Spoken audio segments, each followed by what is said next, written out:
Inapaaralan sa Caloocan ang nag-adjust na ng oras ng kanilang face-to-face classes para makaiwas ang mga estudyante sa matinding init.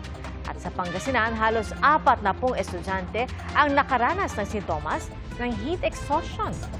Saksi si Marizo Mal.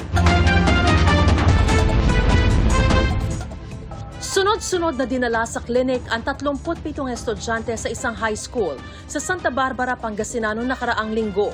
Nakaranas sila ng pagsusuka, pagkahilo, panghihina at nose bleeding. Ayon sa school nurse, sintomas ito ng heat exhaustion. Hindi namin din inaasahan yun kasi in the morning, maganda pa yung lamig ng panahon, temperatura ng panahon. Pero suddenly, pagsapit ng 1 to 2, doon parang bumulusok yung heat index. Tiniyak ng paaralan na handa sila sakaling tumaas ang heat index sa mga susunod na araw. Ang lokal na pamahalaan nag-utos na ng modular o blended learning pagsapit ng hapon para sa mga pampublikong preschool hanggang high school. Sa ngayon, mabuti na ang lagay ng 37 estudyante. Adjusted class schedule din ang pinatutupad sa mga public elementary at high school sa Caloocan. Sa ilang paaralan, umaga lang ang klase na magsisimula alas 5:30 ng umaga. Ang iba naman, alas 3 ng hapon ang simula ng panghapong klase. Ang lungsod na San Juan nauna nang mag-anunsyo ng adjusted class schedule. Kung dati pinaiiwas tayong lumabas o magbilad sa sikat ng araw mula 10 a.m. hanggang 4 p.m., ngayon payo ng DOH, huwag nang magbilad mula 9 a.m. pa lang.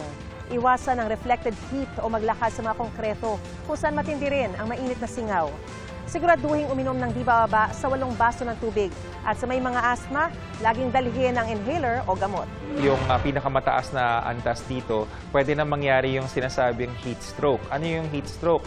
Nawawalan ng malay or nag-iiba yung para bang pag-iisip, yung mental state ng pasyente, yung sensorium, pwedeng mag-shutdown yung kanyang nervous system.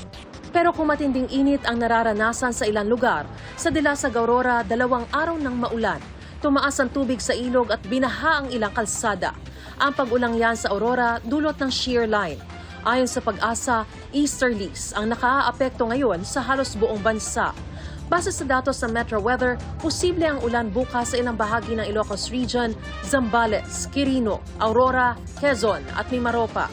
May tsansa rin ng ulan sa ilang bahagi ng Mindanao, pati sa eastern at western portions ng Visayas. Paliwanag ng Pag-asa kung bakit pabago-bago ang lagay ng panahon gaya ng biglang pag-ulan sa gitna ng matinding init. Ngayon po kasi ng Marso ay umiiral na po, simultaneously nagpapalit po ang easterlies at ang northeast. So kung mapapansin niyo po, ang amihan ay umiiral na lamang po ng mga 3 to 4 days within the span of 2 weeks. Samantalang dati from November to February ay umiiral po ito ng halos 1 linggo hanggang 2 linggo. Ayon sa Pag-asa, di na kasing init ang tag-init ngayong taon kumpara noong 2024. Pero mag-ingat pa rin daw sa mataas na heat index. Para sa GMA Integrated News, ako si Mariz Umali ang inyong saksi. Mga kapuso, maging una sa saksi. Mag-subscribe sa GMA Integrated News sa YouTube para sa iba't ibang balita.